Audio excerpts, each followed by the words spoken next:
नमस्कार मित्रों, I hope all is well. जैसा कि जानते हैं कि उत्तर प्रदेश जो लोक सेवा आयोग है उसने अपना कैलेंडर जारी कर दिया गया है। तो जो युवाओं के जहन में बहुत सारे गंभीर प्रश्न बन रहे होंगे कि किस तरीके से अब 14 मई के लिए तैयार किया जाए, उसकी स्ट्रेटेजी क्या होनी चाहिए, स्ट्रेटेजी के साथ साथ हमारे पास रिसोर्स क्या होने चाहिए और हमारा रिविजन करने का तरीका क्या हो, टेस्ट लगाने की प्रक्रिया क्या होनी चाहिए। इन सब मूलभूत बातों से जानने के लिए आपके पास बहुत अब सीमित समय बचा हुआ है, क्योंकि जब डेडलाइन लग जाती है तो वहाँ समय बड़ी जल्दी से, ध्यान रखना, चलना प्रारंभ कर देता है। तो पहले हम लोग जान लेते हैं क्या कैलेंडर है, आपको स्ट्रेटेजी क्या इसमें रखनी चाहिए। ये सारी मूलभूत बातों से आज हम लोग अवगत होते हैं। जैसा कि जानते हैं कि यूपीएससी का एग्जाम जो 28 मई को प्रस्तावित है, तो उससे पहले यूपीपीसीएस ने 14 मई को, आप इस चीज़ को देख पा रहे होंगे, ये लिखा हुआ देखो 14 मई को डेट दे दिया, अनाउंस कर दिया गया। तो बड़ा गंभीर विषय बना हुआ है कि अब तैयारी का स्ट्रक्चर क्या होना चाहिए, क्योंकि आप जैसा कि जानते हैं यूपीपीसीएस भी अपने आप में क्या है, एक बहुत ज़बरदस्त एग्ज़ाम है, जहाँ से बहुत सारी चीज़ों को आप देख पा रहे होंगे, इंटरलिंक करके देखें तो यूपीएससी के साथ कनेक्ट हो जाती है। लेकिन यूपीपीसीएस में आज भी कहीं ना कहीं देखा जाए तो फैक्ट्स क्वेश्चनों का क्या है, भरमार रहती है। कंसेप्ट पे वो हमेशा कम काम करता है लेकिन इतना नहीं करता। 150 क्वेश्चन से मिनिमम 30-40 क्वेश्चन कंसेप्ट से आ जाएंगे, बाकी क्वेश्चन क्या होंगे, फैक्ट से आ जाएंगे। वहाँ करंट अफेयर तैयार करने का अलग दायरा है, यहाँ करंट अफेयर तैयार करने का अलग दायरा है। यहाँ चीज़ों को जो कंसेप्ट पढ़ेंगे टॉपिक का वो अलग स्ट्रक्चर है, वहाँ अलग स्ट्रक्चर है। लेकिन हाँ, यदि आपने पूरे कंसेप्ट को पढ़ने का प्रयास किया तो आप दोनों ही प्रश्नों को आराम से टैकल कर लेते हैं। तो ये कैलेंडर है। बाकी जो एग्जाम देने वाले हैं, जैसे बीईओ का एग्जाम है, आरओ का एग्जाम है, आरओ का एग्जाम है, और भी कोई रीजनल एग्जाम इसमें आरक्षित रखे गए हैं, सारे ये रिजर्व किए गए हैं।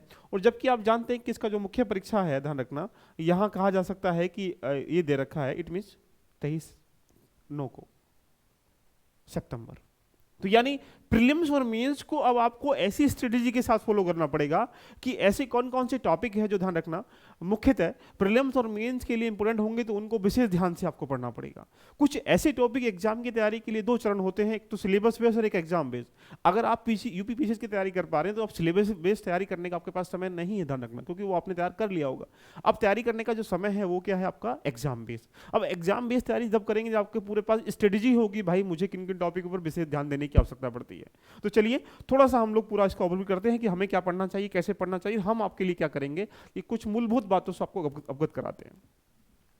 अगर देखा जाए, नॉर्मली आप जानते हैं यूपीपीसीएस में 2 पेपर से रखा गया, GS1 GS2। फर्स्ट चीज GS सामान्य अध्ययन का होता है, सेकंड CSAT जिसको हम लोग सिविल सर्विस एप्टीट्यूड टेस्ट कह सकते हैं।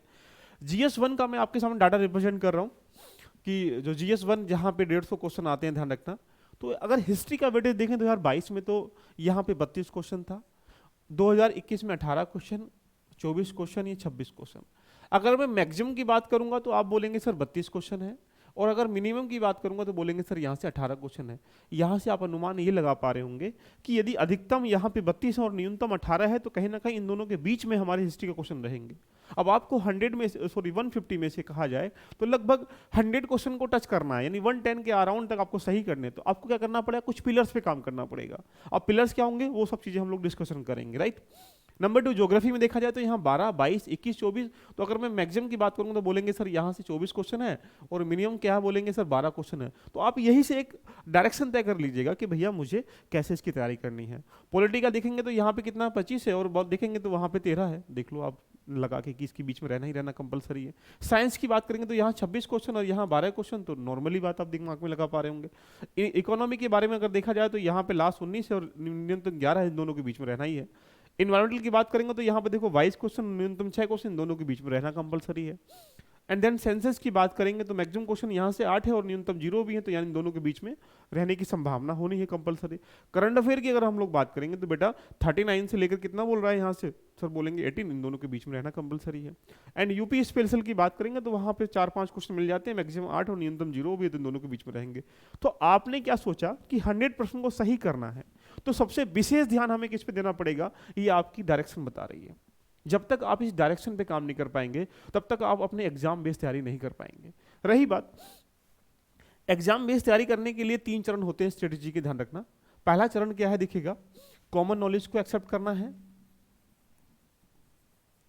सेकंड, एडवांस नॉलेज को एक्सेप्ट करना है। एंड थर्ड, जो कह सकते हैं इसको प्रैक्टिस या रिवीजन या टेस्ट, इस रूप में आप कन्वर्ट करके बोल दीजिएगा। इस कॉमन नॉलेज ध्यान रखना एनसीईआरटी से आती है। आपने एनसीईआरटी पढ़ी है नहीं पढ़ी है तो उसके लिए डायरेक्शन दे रहा हूं आपको कि अब एनसीईआरटी कंप्लीट नहीं पढ़ने का समय है और ना ही इस समय वक्त है, ध्यान रखना। लेकिन कुछ मूलभूत ऐसे टॉपिक जो प्रत्येक वर्ष आते हैं तो उन पे विशेष ध्यान रखना, मैं आपको मार्क करा दूंगा। उसके बाद आप वहां से उन टॉपिक को पढ़ लेंगे तो काफी क्वेश्चन ऐसे हिट हो जाएंगे। कॉमन नॉलेज का दूसरा जो चरण आता है वो आता है पीवाईक्यू।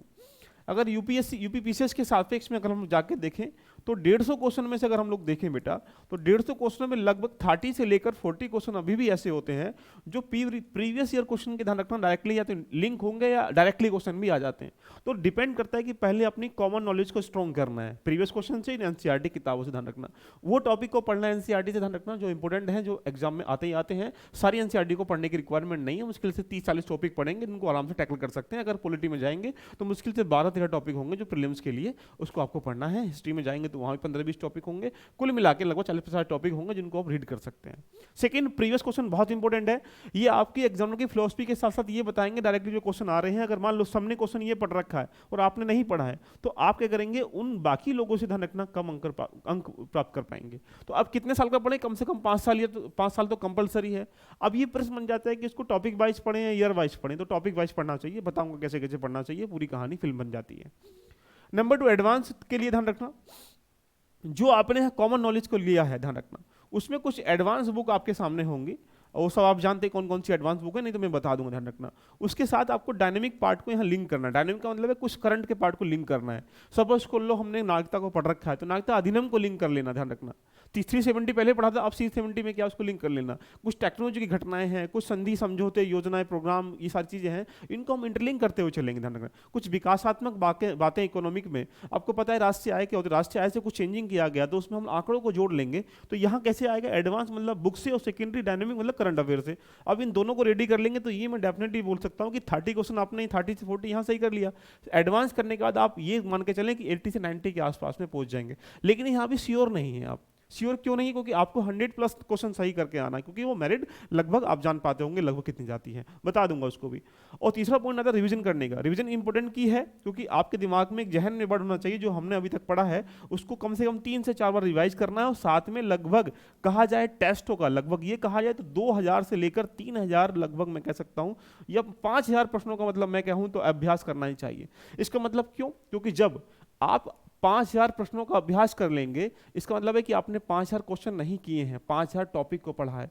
और 5000 टॉपिक में मान लीजिएगा आपने लगभग वहां पे आपको 100 टॉपिक भी हिट हो गए तो आप क्वालिफाई कर जाएंगे। तो जरूरी होता है रिवीजन बार बार करना और टेस्ट सीरीज को बेहतर लगाना। लेकिन जरूरी होता है कि टेस्ट सीरीज किस संस्थान की लगाया जाए। आज के समय में कट कॉपी पेस्ट के अलावा इस बाजार की दुनिया में कहना ध्यान रखना, रंग बिरंगी तरीके सजाया जा रहा है, उसको रिप्रेजेंट करने के लिए बच्चों को भ्रमित करा के ध्यान रखना, एक ऐसे जाल में फंसाया जा रहा, ध्यान रखना कि तुम वहां से निकल ही नहीं पाओगे। तो बिकॉज जरूरी होता है कि जिस संस्थान की एक्सपर्टीज हो टेस्ट के लिए, जिस संस्थान अच्छा टेस्ट बनाता हो, उस संस्थान की टेस्ट सीरीज लगाएं। क्योंकि यदि आपने किसी संस्थान की 10 टेस्ट सीरीज लगाई हैं और यहाँ 150 क्वेश्चन है, ध्यान रखना, तो 1500 क्वेश्चन हो गया। तो 1500 क्वेश्चन मतलब 1500 टॉपिक आपने पढ़ा है उन संस्थान के नोट्सों से। लेकिन उसमें इतना दम नहीं कि यहाँ पे 50 क्वेश्चन या 60 क्वेश्चन डायरेक्टली हिट करा दे। क्यों, क्योंकि उस संस्थान ने टेस्ट बनाते समय उस एक्सपर्टीज का प्रयोग नहीं करा जो उसकी प्रति होनी चाहिए। तो ये सब मैं बताऊंगा, बट 3 स्ट्रेटेजी के साथ काम करिए, कॉमन नॉलेज, एडवांस, ये है, यहाँ से स्टार्ट करें, ये दोनों है तो यहाँ से स्टार्ट करें। That is the structure of UPPC, ध्यान रखना। साथ में हम लोग इसकी कहानी को ध्यान रखना, प्रिपेयरिंग योरसेल्फ, सबसे जरूरी होता है कि अपने आपको प्रिपेयर करें कि भैया मुझे यूपीपीसीएस देना है, ध्यान रखना है, या यूपीएससी देना है, दोनों पॉइंट। कुछ लोग दोनों नावों में बैठने का प्रयास करेंगे, ध्यान रखना है, इसको दे दें इसको दे दें, फंस जाओगे नहीं। क्योंकि वहाँ करंट अफेयर डायरेक्टली पूछा योजना कब चलाएगी थी, लेकिन वो पूछता नहीं योजना कब चलाएगी, वो पूछता है कि भैया कैसे चलाएगी, क्या रीजन है इसका। तो यहाँ तुम कहीं ना कहीं जाल में फंसोगे, जाल में फंसने दोनों पैरों में नाव रखने से फिसल जाओगे। जरूरी होता है कि अपने आप को जज करो कि मुझे देना क्या है। दोनों देना है तो अपने अंदर अपनी कैपेबिलिटी को, अपनी जो उसको बढ़ाने का प्रयास करें कि मुझे ज़्यादा टाइम दोनों पे लगाने का प्रयास करना चाहिए। मेक अ टाइम टेबल, बहुत सारे बच्चे यहाँ टाइम टेबल लगाएंगे, सुबह 6 बजे उठना है, 7 बजे उठना है, चाय पीनी है, 5 बजे ये करना है वो करना है, वो टाइम टेबल नहीं है, वो बकवास है, ध्यान रखना। ओपनली टाइम टेबल का मतलब होता है कि भैया मुझे एक हफ्ते में ये अचीव करना है, एक दिन में ये अचीव करना है, एक महीने में ये अचीव करना है, साथ में मुझे ये पढ़ना है। इसका मतलब है कि आपको 10 घंटे पढ़ाई करनी है, चाहे रात को पढ़ो या दिन में पढ़ो, इससे कोई मैटर नहीं कर रहा। कोई प्रबंधन नहीं है, कोई टेक्नोलॉजी नहीं कि हाँ भैया जिसको रात को पढ़ना रात को पढ़ो, जिसको दिन में पढ़ना उसको दिन में पढ़ो। हर किसी इंसान का जो दिमाग है, शरीर है, अपने आधार पर विकास करता है। अब रात को तुम पढ़ने का प्रयास करो लेकिन तुम्हारी नींद आ रही तो फायदा क्या रात को पढ़ने का, इसलिए जब पढ़ो जो तुम्हारा मन करे, ध्यान रखना। तो टाइम टेबल बनाओ, टाइम मैनेजमेंट करिएगा। टाइम टेबल बनाना बहुत सबसे बड़ी गलत बात है कि भैया सुबह करना है, क्योंकि दिमाग पे जब तुम प्रेशर डालोगे ये करना तो दिमाग काम ही नहीं करता। दिमाग को फ्री छोड़ो, टाइम टेबल की जगह टाइम मैनेजमेंट करो। Then now the UPPC syllabus, UPPC syllabus को ध्यान रखिएगा कि वो क्वेश्चन कहाँ से आता है, कैसे आता है, ये बहुत इंपॉर्टेंट पॉइंट बन जाता है, राइट। एंड न्यूज़पेपर रीडिंग करिए, करंट अफेयर को बहुत इंपॉर्टेंट सेगमेंट है, क्योंकि जैसा कि जानते हैं कि 30 से लेकर 40 क्वेश्चन के बीच में आना ही है, और जब आपको 100 क्वेश्चन सही करने हो 30 यहाँ से आ रहे तो ये एक अकेला ऐसा सेगमेंट है जहाँ से चीज़ें बहुत बेहतर कर सकते हैं। उसके उपरांत एनसीईआरटी कॉमन नॉलेज के लिए बहुत जरूरी है, टॉपिक को मार्क कर लें कौन कौन सा पढ़ना है कौन कौन सा नहीं पढ़ना है। और लास्ट सोल्विंग प्रीवियस क्वेश्चन कैसे करना है, देखो समझो पहले मेरी बात को। आपने 2022 का पेपर करा, 150 क्वेश्चन आपको देखने को मिले, ठीक है, 30 क्वेश्चन करंट अफेयर के निकाल दो, 120 बड़े। 120 को करते समय ये देखो जो क्वेश्चन वहाँ किस टॉपिक से आ रहा है, अगर उस टॉपिक में ध्यान रखना सारी अवधारणाएं आपको लर्न है तो समझ लो क्वेश्चन से अलावा कुछ और भी बनेगा, उसको टैकल कर पाएंगे। लेकिन अगर आपने वही क्वेश्चन किया, बाकी अवधारणाएं आपसे नहीं होती हैं, तो अभी भी ध्यान रखना आपका कंसेप्ट क्लियर नहीं है। तो टेस्ट सीरीज लगाएं, रिविजन करें, ये कुछ मूलभूत बातें हैं।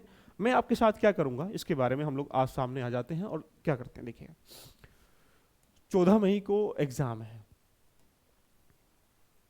यूपीपीसीएस, पर डे आपके सामने में हाजिर हूं, ध्यान रखना 1 से लेकर 1.5 घंटे की आवर की क्लास लेके। इसमें आप चाहे टेस्ट भी करेंगे, पीवाईक्यू भी करेंगे, कंसेप्ट के लिए टॉपिक भी लेके आ रहा हूं, ध्यान रखना। साथ में रिवीजन के लिए कुछ आपको मैं नोट्स भी दूंगा, अपलोड करा दूंगा।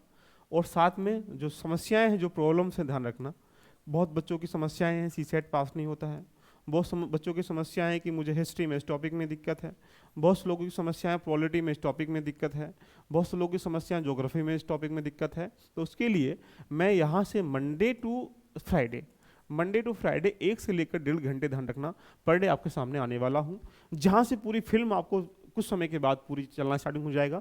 तो पहले हम लोग पीवाईक्यू पे काम करते हैं, फिर टेस्ट, यहाँ टेस्ट पे काम करेंगे, कंसेप्ट पे साथ साथ काम करेंगे। तो यानी आप कह सकते हैं कि यूपीपीसीएस के लिए अगर आप 500 टॉपिक का अभ्यास कर लें तो मुझे ऐसा लगता है कि यहाँ से सारे टॉपिक को समाहित करने के बाद आप चीज़ों को टैकल कर पाएंगे। बाकी इसमें क्या चाहते हैं एक बार कमेंट करके बताइएगा।